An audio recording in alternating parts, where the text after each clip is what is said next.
En manchette aujourd'hui, le chef du Bloc québécois, Daniel Payé, met l'accent sur l'avenir. La Société du transport de Saguenay attend 4 autobus hybrides pour 2013. Bienvenue à ce web journal du mercredi 22 février 2012.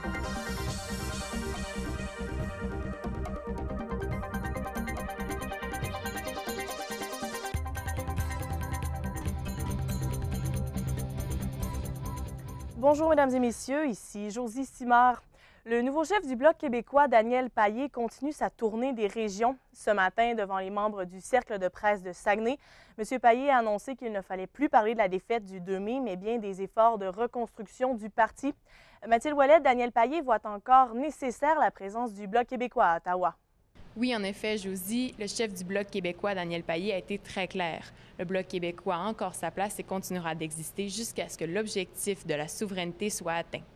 Malgré la diminution de popularité du Parti québécois et le cynisme politique exprimé dans les médias, Daniel Payé considère la région intéressée par une possible souveraineté.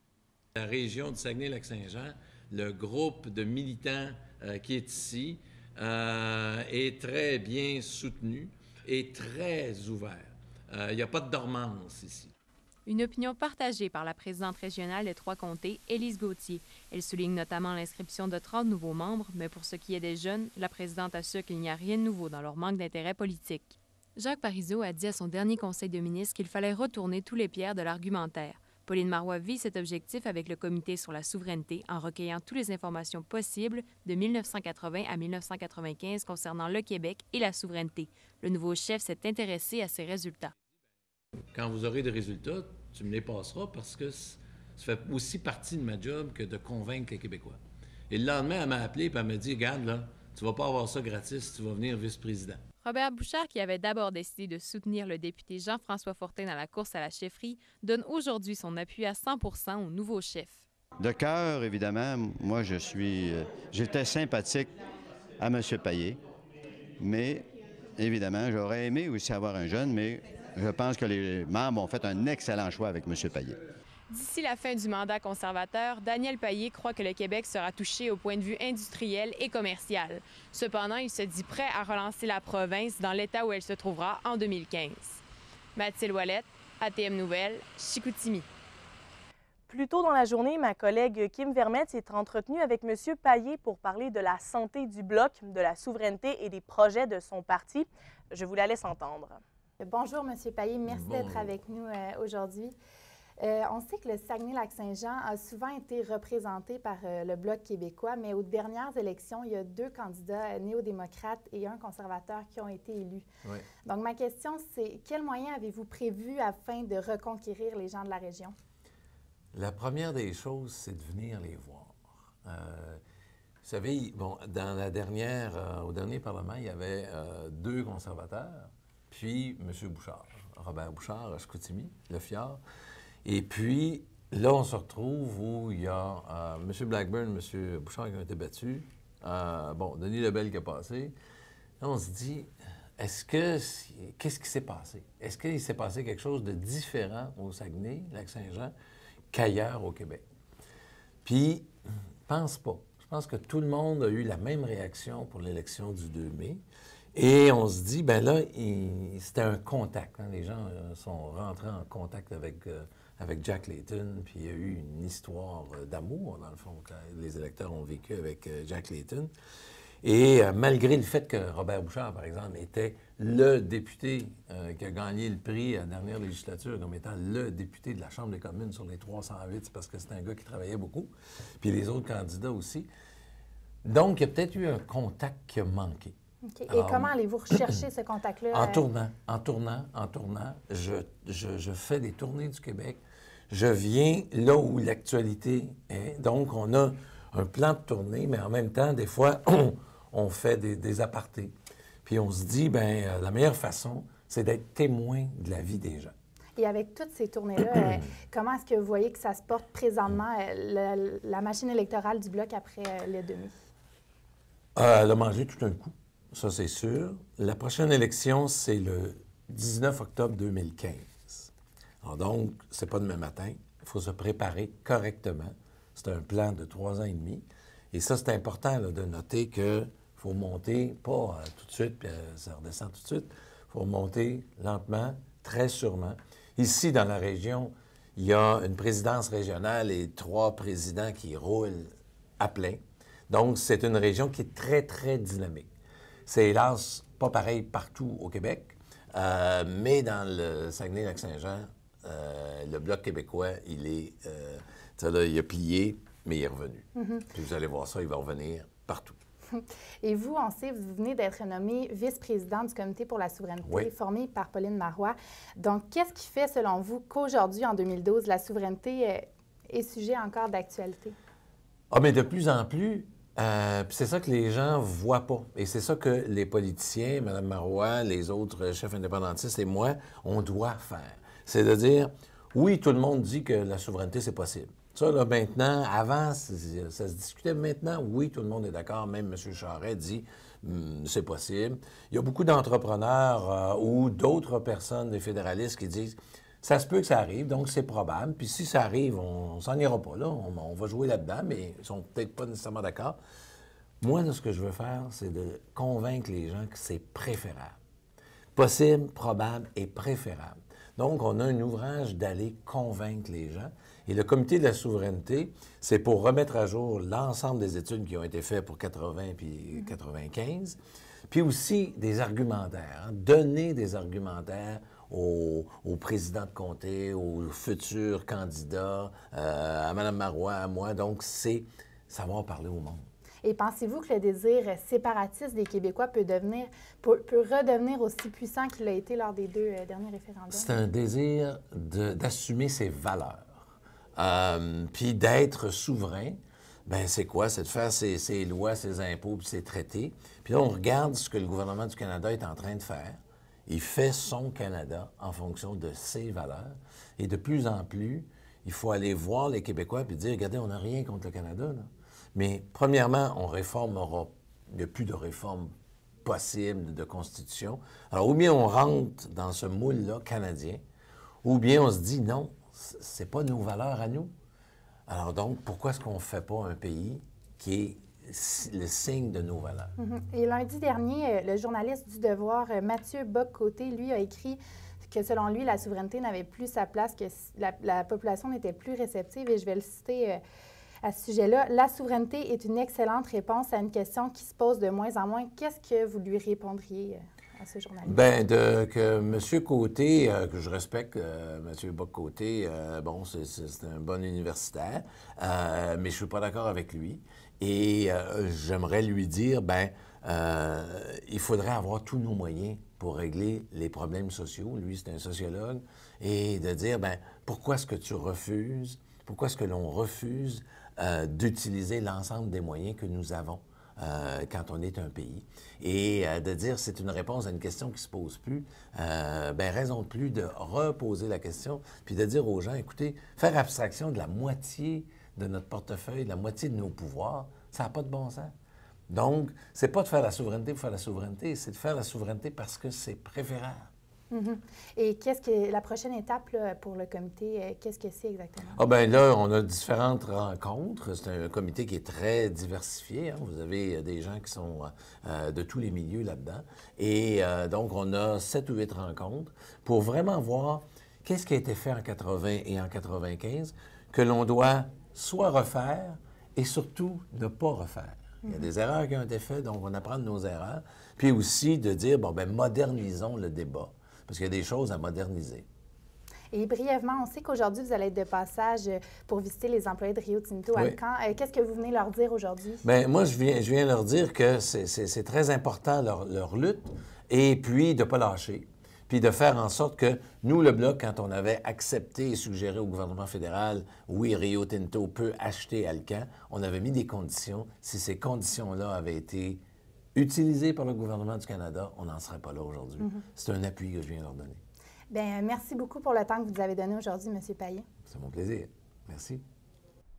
Le député de Jonquière-Allemand, Claude Patry, donne son appui à l'organisme Le Maillon dans sa quête pour aider les familles dont un membre est atteint de maladies mentales. Marie-Christine Rioux, quel genre d'appui donne Claude Patry à l'organisme?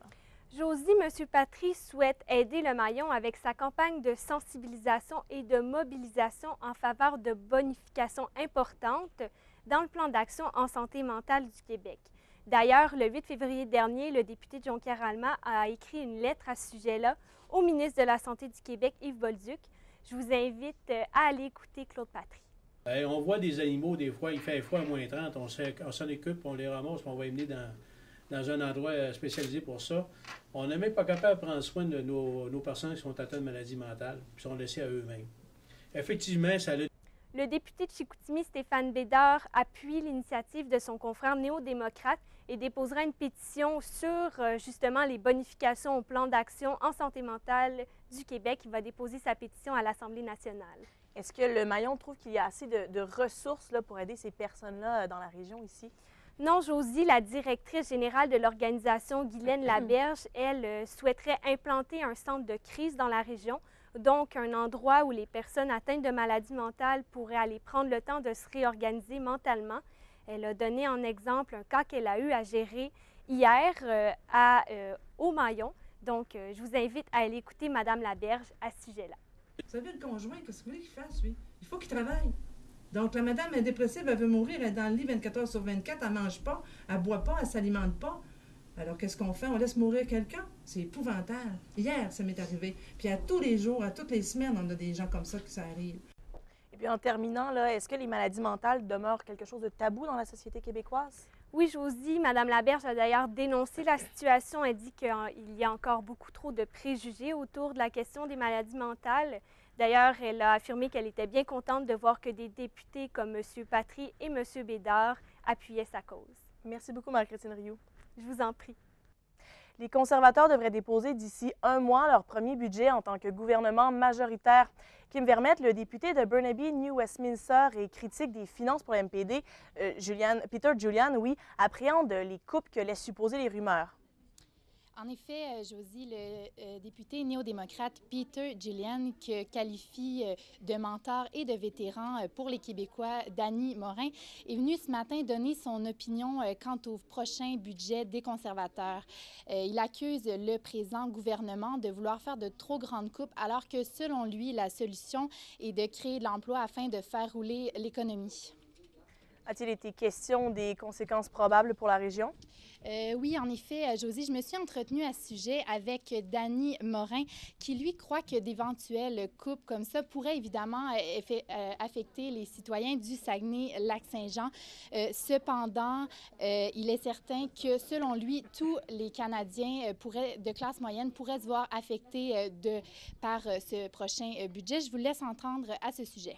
Faire des coupures à ce moment-là va provoquer des problèmes économiques à une période où on est déjà dans une économie très fragile. Mais s'il ne veut pas considérer l'impact néfaste économique, il va falloir qu'il considère les impacts néfastes politiques. Et que craint le NPD plus précisément? Eh bien, Peter Julian est d'avis que les conservateurs feront à leur tête quant au prochain budget, mais cependant, il veut rassurer les citoyens en disant que, évidemment, les conservateurs vont devoir faire face à l'opinion publique qui, selon lui, déplore un peu la manière dont dirige le gouvernement. Toute la population canadienne, surtout celles qui sont la classe moyenne et ceux qui sont à faible revenu qui vont être pénalisés en bout de ligne de ça. Donc, je pense qu'il n'y a pas un dossier ou un secteur de l'économie qui va être affecté de ce budget des conservateurs-là, mais tout le monde, sauf les riches. Merci beaucoup, Kim Vermette. Je vous en prie. Le premier ministre Jean Charest sera de passage dans la région demain afin de promouvoir le Plan Nord. Cette rencontre aura lieu à l'hôtel Saguenay dès 10 h. Il effectuera par la suite une visite de l'entreprise Soudure et Chaîne Pedneau de La Terrière en après-midi. Le député péquiste de Lac-Saint-Jean, Alexandre Cloutier, espère que M. Charest profitera de sa visite dans la région afin de prendre position dans le conflit à l'usine Alma de Rio Tinto Alcan.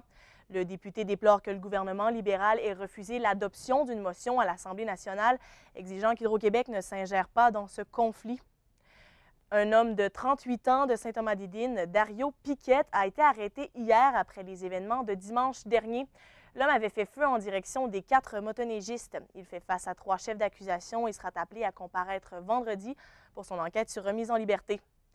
Une nouvelle technologie hybride permettra à la Société de transport de Saguenay d'insérer progressivement dans sa flotte des autobus carburant à la fois au diesel et à l'électricité. Oui. Jean-Simon Tellier-Dubé, en quoi cette décision sera un bon investissement pour la Société? C'est d'abord dans l'optique d'effectuer un virage plus vert que la Société du transport de Saguenay s'est équipée de ces 4 autobus hybrides, mais également parce qu'ils permettront une économie de plus de 12 à 15 000 litres de carburant par année. L'année 2013 marquera l'arrivée des 4 premiers autobus hybrides de la région. Ces autobus, qui coûteront 680 000 au lieu de 480 000 représentent une grande économie de carburant pour la Société de transport du Saguenay. On estime de 20 à 30 d'économie de carburant. On pense que nos autobus, nos autobus ont une vie utile de 8 ans. Alors, faites le calcul, c'est quand même un calcul qui est très positif pour nous. Ce pourcentage représente au moins 12 000 litres de diesel de moins par autobus chaque année. Cette économie marque le début d'un virage vert pour la Société de transport qui entend bien devenir un leader environnemental dans le futur. La porte-parole précise que c'est grâce à de nouvelles technologies qu'il est possible de desservir un territoire aussi vaste que Saguenay avec des autobus fonctionnant en partie avec des batteries. Alors là, maintenant, il y a une nouvelle technologie qui est une technologie dite en série qui fait que les moteurs peuvent être alimentés par des batteries qui sont, elles, alimentées par une génératrice diesel. Donc là, on est à même de répondre aux particularités de notre territoire. Plusieurs villes comme Québec et Montréal profitent déjà de ces technologies hybrides qui combinent diesel et électricité, témoignant d'un bon taux de satisfaction. La Société du transport de Saguenay espère changer sa flotte entière de 80 véhicules pour des autobus hybrides à raison de 4 véhicules par année à partir de 2013. Jean-Simon Dubé, ATM Nouvelles, Saguenay. Pascal Blanchette, accusé du meurtre au premier degré de son père le 6 février, ne pourra pas demander sa libération avant le 19 mars prochain. Son avocat, Michel Boudreau, n'a reçu qu'une partie de la preuve du représentant de la Couronne parce que l'enquête policière n'est pas terminée et que les résultats de l'autopsie judiciaire ne sont pas encore connus. Le festival Rockabilly 418 sera de retour pour une 3e année consécutive du 1er au 4 mars prochain. Cet événement est axé sur la danse et sur la musique rockabilly. Saguenay Swing invite la population à assister au spectacle présenté en soirée au bunker de Chicoutimi. 10 ans après la fusion de Saguenay, les citoyens sont toujours partagés sur la question. Si plusieurs voient des avantages dans la réduction des dépenses de la ville, d'autres remarquent un recul dans la qualité des services offerts aux citoyens. Jean-Philippe Daigle, vous en avez rencontré plusieurs. Qu'est-ce qui ressort de leurs propos? Eh bien, la plupart des personnes remarquent que le développement de la ville s'est beaucoup amélioré depuis la fusion, évidemment, en réunissant les 3 grandes villes de Jonquière, Chicoutimi et Labbé pour en faire Ville-Saguenay. Mais par contre, on remarque beaucoup de lacunes dans les services aux citoyens. C'est ce qu'on remarque beaucoup. D'ailleurs, j'ai interrogé des gens à Jonquière et ce qui revient souvent, et ce n'est pas la première fois qu'on en entend parler, c'est le service de déneigement qui est beaucoup critiqué. Je vous laisse entendre 2 personnes à ce sujet. Jonquière, au niveau du déneigement, avant, c'était beaucoup mieux que maintenant. Pour le déneigement, c'est empiré à Jonquière. Avant, on était super tenu, oui, sérieusement, oui. À Jonquière, depuis que c'est la grande ville, on dirait que c'est moins bien revenu. Mais ils coupent les dépenses aussi, là. Est-ce que d'autres personnes ont un discours plus positif? Oui, évidemment, on remarque que les dépenses de la ville ont diminué et le développement, autant industriel qu'immobilier, qui s'est beaucoup amélioré depuis le début, depuis la fusion, en fait. Mais certains gens qui étaient contre il y a 10 ans sont maintenant, s'ils sont faits à l'idée et sont maintenant habitués d'être dans la grande ville de Saguenay et n'ont moins de problèmes avec ça qu'à l'époque. Mais le gros point fort qu'on remarque, c'est la taxe qui s'est stabilisée depuis que Saguenay est une ville. Et c'est ce qu'on remarque par rapport aux autres municipalités. Je vous laisse entendre un citoyen à ce sujet. Au niveau des taxes, surtout, je pense que le niveau de taxation est demeuré assez fixe comparé aux autres municipalités. C'est à peu près le principal avantage que je trouve actuellement. Rapidement, est-ce que certains citoyens ont remarqué une différence entre les arrondissements pour ce qui est des services ou du développement? Il y a beaucoup de citoyens qui critiquent la centralisation. Ils disent qu'on a centralisé les biens à Chicoutimi. Je vous laisse entendre un citoyen là-dessus. Tout va à Chicoutimi, il n'y a rien, c'est en Jonquière, ni à Québec, ni à Oviedo. Donc, il faudrait que c'est vraiment plus centralisé à Chicoutimi maintenant Oui. avec la fusion. Chicoutimi, ils ont tout. Merci Jean-Philippe. Je vous en prie. C'est ce qui conclut le Web Journal. Merci d'avoir été des nôtres et à la semaine prochaine.